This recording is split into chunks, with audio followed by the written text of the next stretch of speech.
Welcome back to Akanksha classes, Commerce Gyan by Akanksha Paruthi. Today we start Unit Organizing Part 2.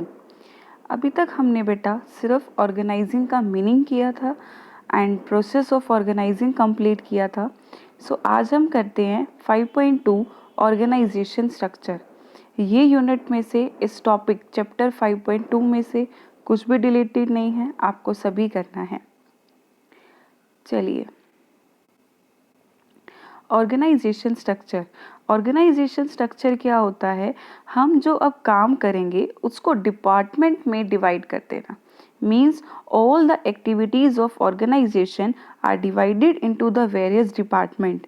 वो कहलाता है organisation structure. अब organisation जो structure होगा like top level, middle level, lower level, ये सब होगा. तो इसके लिए हम डिपार्टमेंट बना देते हैं, राइट?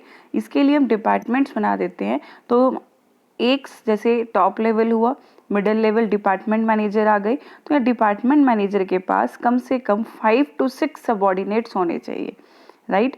तो उसे बोलते हैं स्पैन ऑफ मैनेजमेंट. मीन्स जो कंट्रोलिंग है वो हमारा 5 to 6 एम्प्लॉयज़ का रहे. Next is the functional organisation structure. Functional organisation structure ये बेटा हमारा किसने दिया था? टेलर ने. ठीक है, टेलर का जो फंक्शनल फॉर्मेनशिप है उसके ये सेम है. याद करो, यूनिट 2 में हमने स्टडी किया था टेलर फंक्शनल फॉर्मेनशिप, जिसमें पूरी ऑर्गेनाइजेशन के काम को 2 टाइप्स में डिवाइड किया था. एक था प्लानिंग, एक था प्रोडक्शन. तो इसी के अकॉर्डिंग ही हमने जब एक ही प्रोडक्ट को अलग अलग डिपार्टमेंट्स में बना देंगे वो क्या हो जाएगा? Functional organisation structure. It refers to that division of whole enterprise according to the major activities. जब हम उसको मेजर एक्टिविटीज में हम कर दे डिवाइडेड. और ये एक्टिविटीज का मतलब क्या हो गया? डिपार्टमेंट्स. कि हम जैसे परचेज एक्टिविटी है तो परचेज डिपार्टमेंट, सेल्स है तो सेल्स डिपार्टमेंट. जितना हम काम करेंगे उनको डिपार्टमेंट्स में डिवाइड कर दे. These are known as the functional organisation structure. फिर बात करते हैं हम इसके एडवांटेजेस की. Advantages, first is the benefit of specialisation. Specialisation means अब हर काम बटा हुआ इक्वल, तो हर एक एम्प्लॉय अच्छे से एक्सपर्ट हो जाएगा. तो यहाँ पे स्पेशलाइजेशन का बेनिफिट इजीली मिल सकता है. Coordination is establish. जब हर एक डिपार्टमेंट की रिस्पॉन्सिबिलिटी पता लग गई तो यहाँ पे कोऑर्डिनेशन इजीली बन जाता है. Increase managerial efficiency. उनका जो काम करने का तरीका है, स्पीड है, वो हमारी इजीली यहाँ पर इंक्रीज हो जाएगी. Minimum duplication of efforts. यहाँ पे एक ही प्रोडक्ट का काम करेंगे तो जो रिसोर्सेज हैं वो प्रॉपर तरीके से चेक होंगे कि यस हमने फिजिकल रिसोर्स अच्छे से यूज़ किया है, नहीं किया है, ह्यूमन रिसोर्स अच्छे से इम्प्लीमेंट हुआ नहीं हुआ है. तो डुप्लीकेशन ऑफ एफर्ट्स यहाँ पे बहुत कम लगता है. Facilitate training. एक ही डिपार्टमेंट होगा, एक ही प्रोडक्ट होगा, तो यहाँ पे प्रॉपर टाइम टू टाइम इनको ट्रेनिंग दी जाती है ताकि वो अपने स्किल्स को थोड़ा पॉलिश कर सके. Equal weightage to all the functions या ऑल द डिपार्टमेंट्स. जितने डिपार्टमेंट होंगे सभी को इक्वल स्टेटस दिया जाएगा. Next is the disadvantage. First is the ignorance of organisational objective. जो हमारा टॉप लेवल का ऑब्जेक्टिव है हम उनको नहीं देखते. यहाँ सिर्फ हम अपने डिपार्टमेंट्स को स्टडी कर रहे हैं. Difficulty in department coordination. यहाँ पे आपस में डिपार्टमेंट बना दिए, कोऑर्डिनेशन आपस में कॉन्फ्लिक्ट्स होंगे, डिस्प्यूट्स होंगे, तो यहाँ पे डिफ़िकल्टी बनती है कोऑर्डिनेशन में.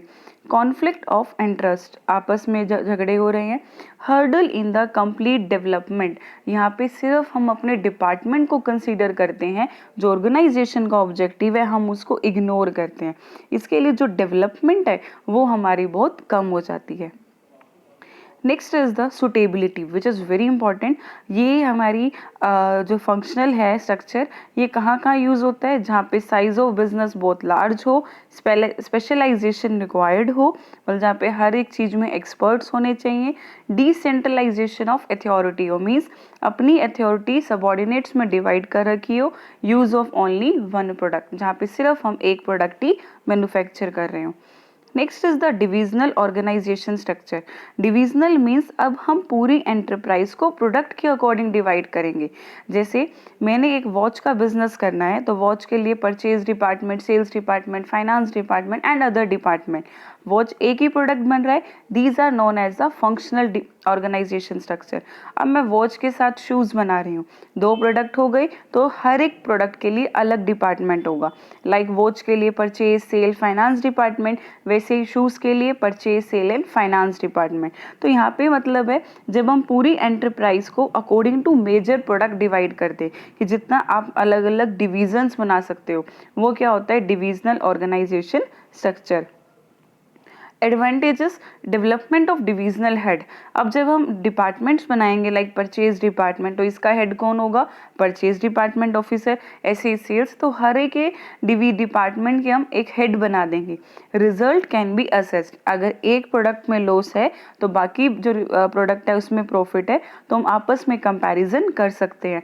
क्विक डिसीजन मेकिंग, यहाँ पे फटाफट से डिसीजन होते हैं। आपको पता है कि यस ये मेरा प्रोडक्ट अच्छे से चल रहा है, ये कम चल रहा है, तो इसको आप फाइनेंशियल कैसे सुधार सकते हैं। इजी एक्सपेंशन, अपने कोई भी और अगर आपका एक प्रोडक्ट अच्छा है तो आप आगे उसको और अच्छे से एक्सपैंड कर सकते हो। Next is the disadvantage. Disadvantage है इसके conflict between the divisional head.